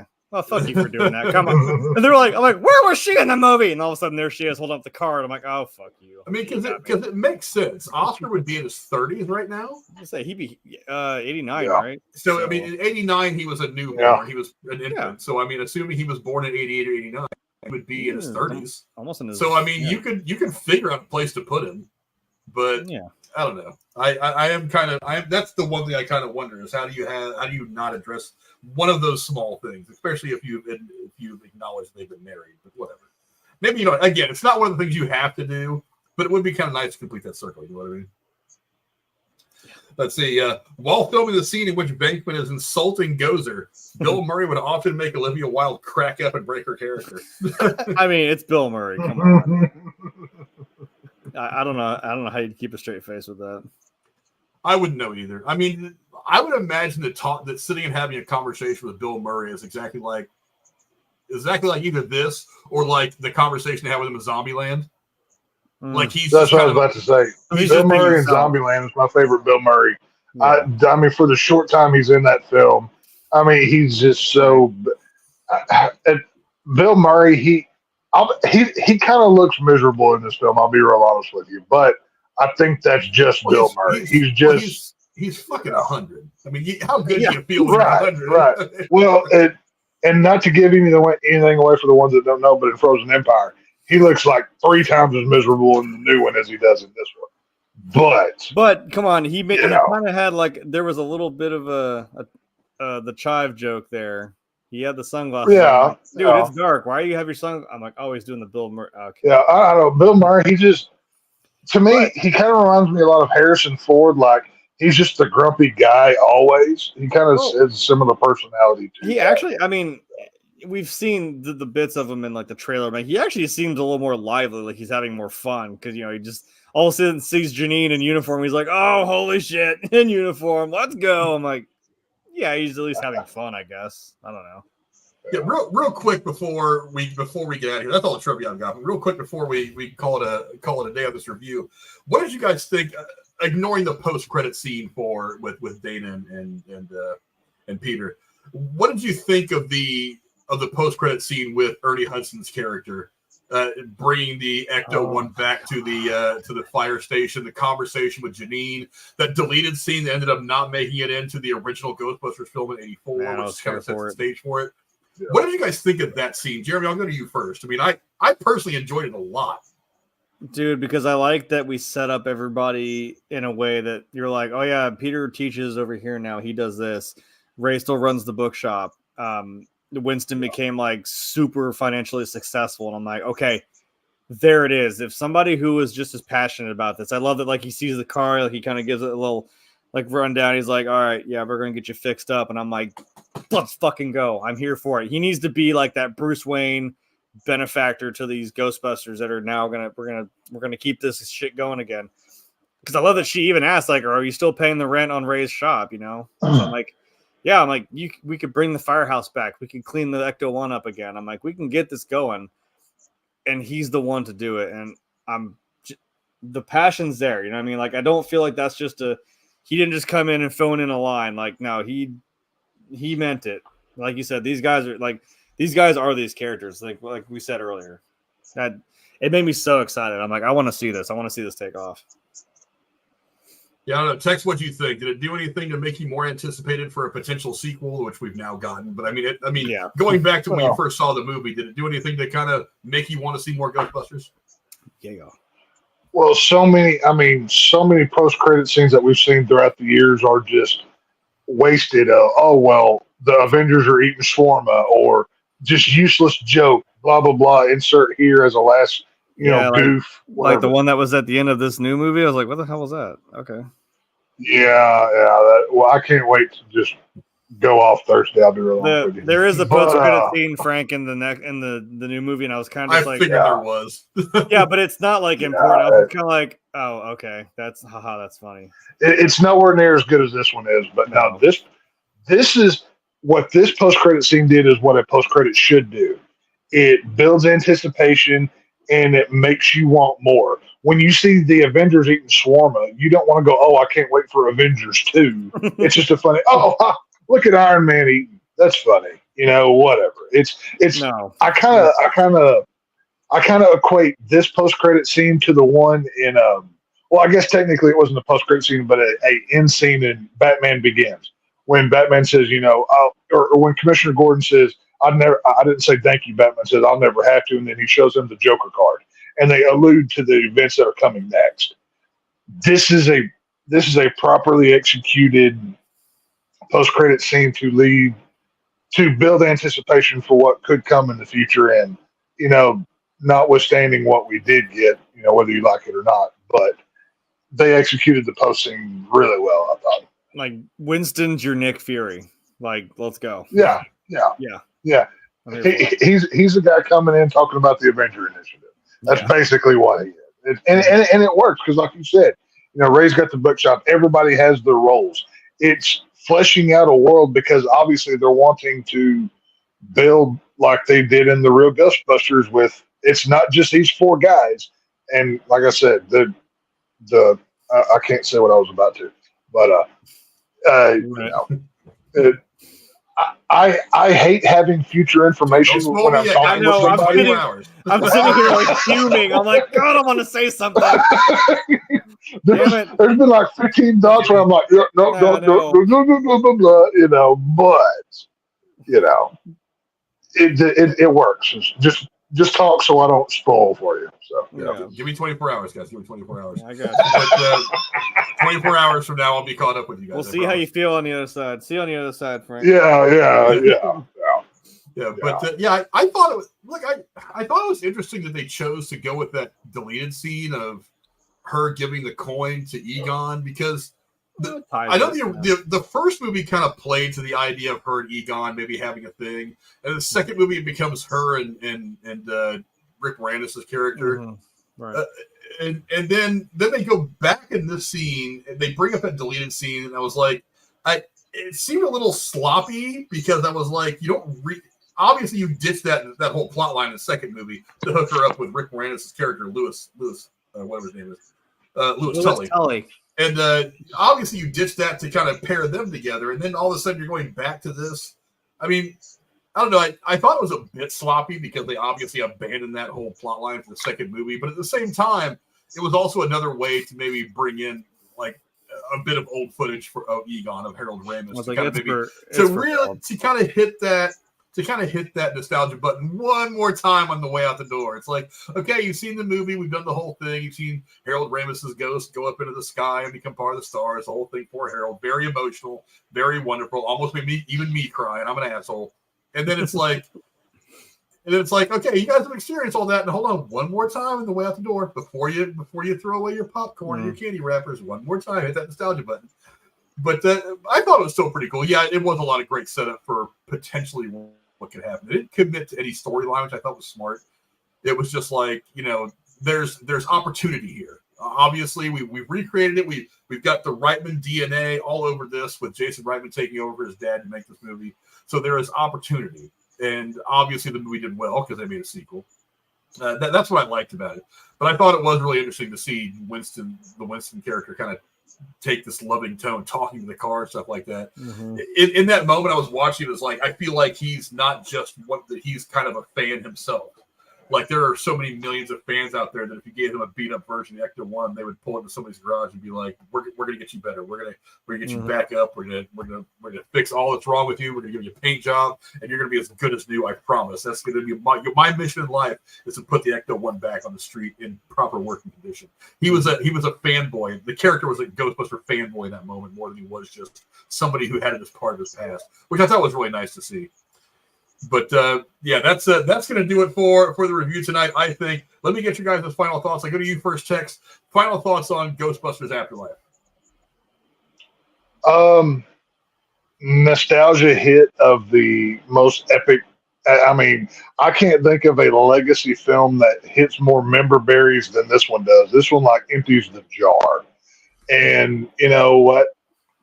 I still stand by what I said. I don't think Ghostbusters should have been a franchise. To me, it was a one and done with other films from that era.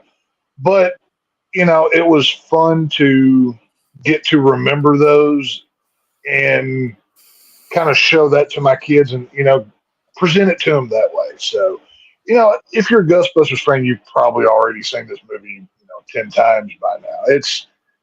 I'm not crazy about it. It's okay, but whatever. If I'm going to watch Ghostbusters, I'm going to watch the original. It'd probably stop there. So maybe the cartoon that was fun as a kid, but true. It is what it is.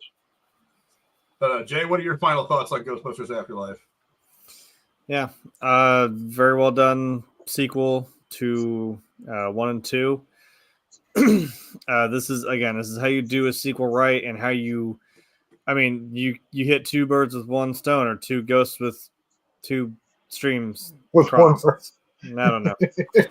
You also paid a very good tribute to Harold Ramis. So honestly, you know what?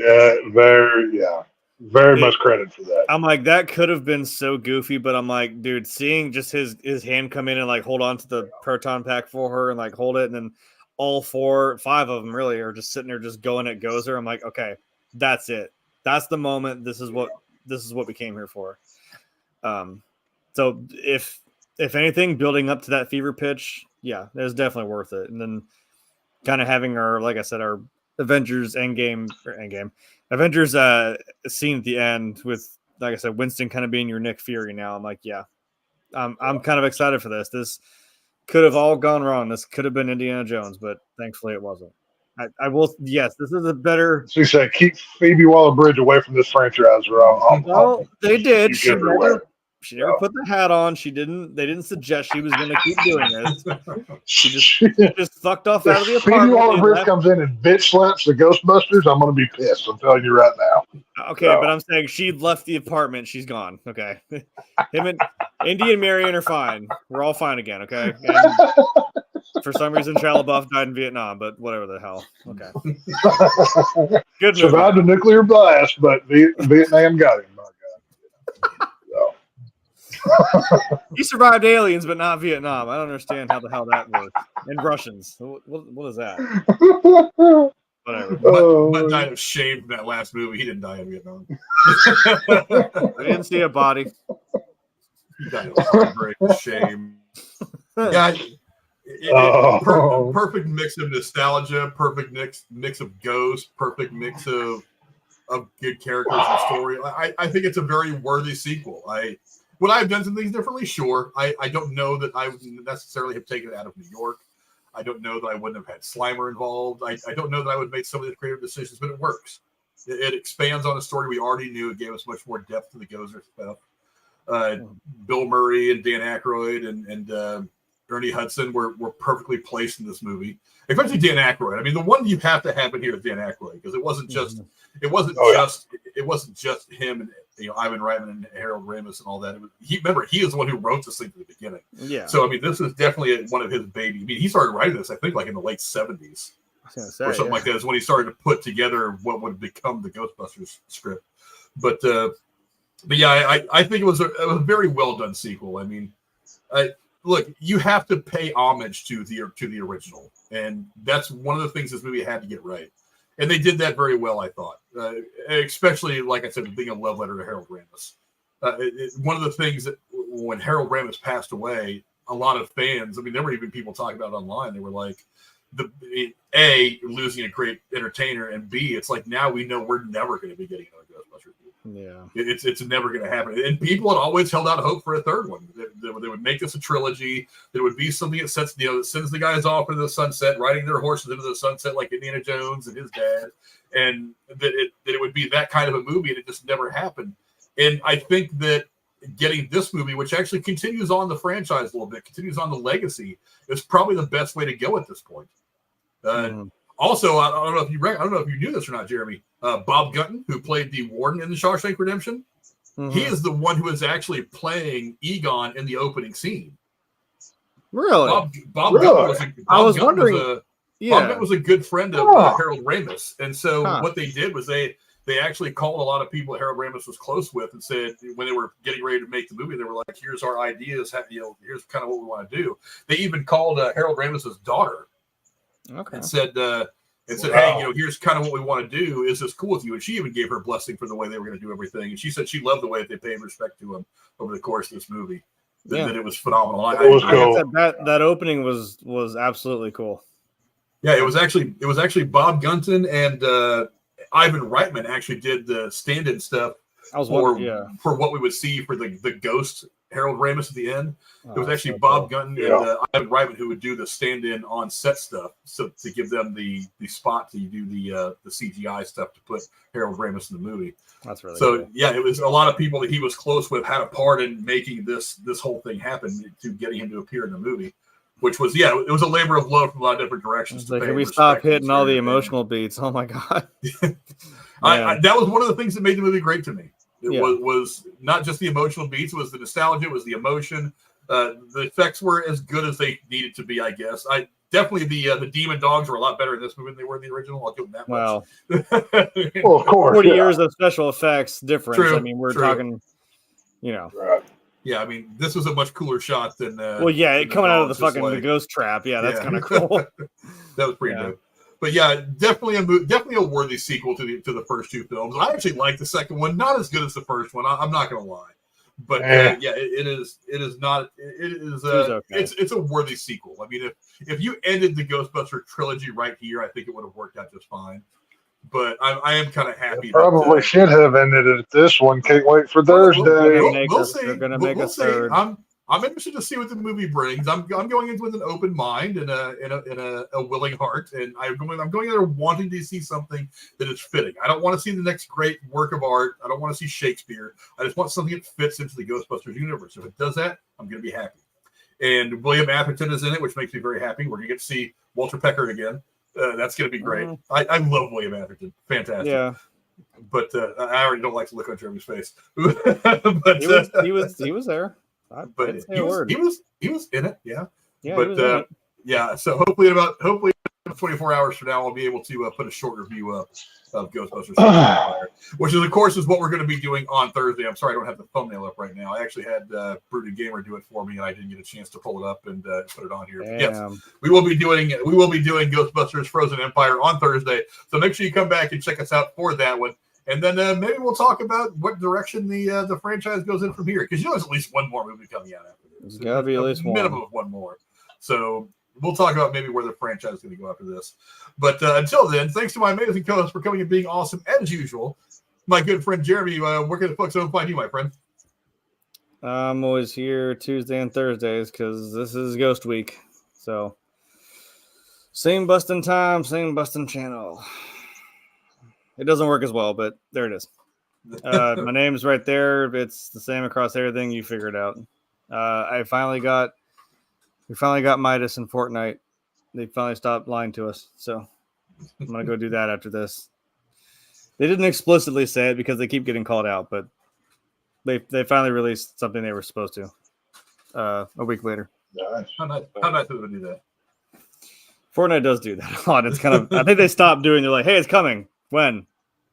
Not gonna tell you. I'm like, right, because if you Sometime do, and then between you now and eternity. because if you don't, and then you mess it up, and then you'll get torn apart on the internet again. So it's like whatever. the cable company. They're like, we're gonna be there sometime between 8 a.m. and midnight. Right. Can you tell me when? Yeah. No. Okay. No, we're there whenever. Whole day off. Andrew the Shea from the Lone Star State, my man Tex. Where can the folks at home find you, brother? Oh, right here, whenever we're discussing whatever films we may be doing Tuesdays and Thursdays, recommendation for the week, not something old, but something new. Go see Late Night with the Devil. That is an amazing film. I only got to see it once, and I can't wait to see it again. It will be a yearly Halloween watch for me. It's a 70s style, kind of, Johnny Carson kind of show. Very dark, very twisted, it's got a disturbing tone to it, but it's not like a traditional modern horror. So go check this out. It's in theaters. Go find it. Very well. I can't wait to see it again. And I also want to see Immaculate with the just gorgeous Sydney Sweeney. So that's another one that I plan to go see. I've heard it's very Rosemary's Baby meets The Exorcist. So I like those two combinations together. So, go find those at your local theater. So you said something old, something new, where you could do something borrowed and something blue the week after. Like what? I mean, if you figure that out, it's a scientific fact. If you stare at Sydney Sweeney too long, you will get blue balls. But that's a whole. I don't think she's gonna come up to me. So no, there's nothing. Hey, no, her hotness is so epic; it will give you blue balls even through a screen. So scientifically proven. It's science. Sure. Science, bro. All right. As for me, you'll find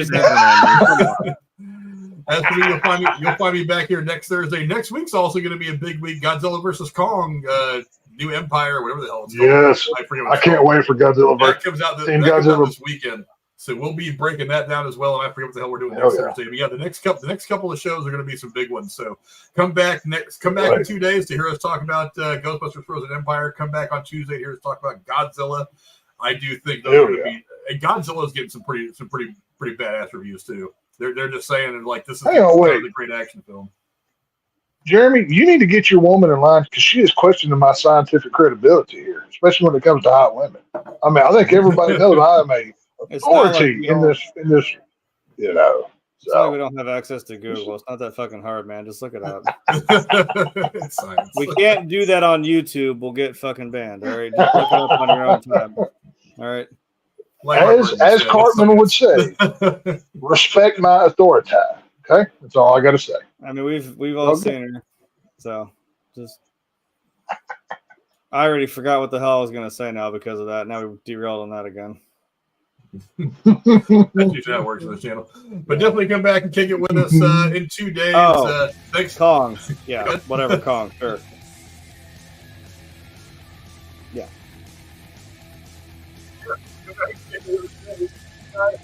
Until then, adios. Is it okay to cross the streams now? Can we do that? As long as your streams don't turn blue. Do you do that in the men's room? He'll be in his bunk. You know how long I've been saying that since I was a kid? Like, don't cross. How did the 2016 Ghostbusters cross streams considering they didn't have the equipment? I always wondered that. There's videos of that on the internet. Yeah, we gotta do that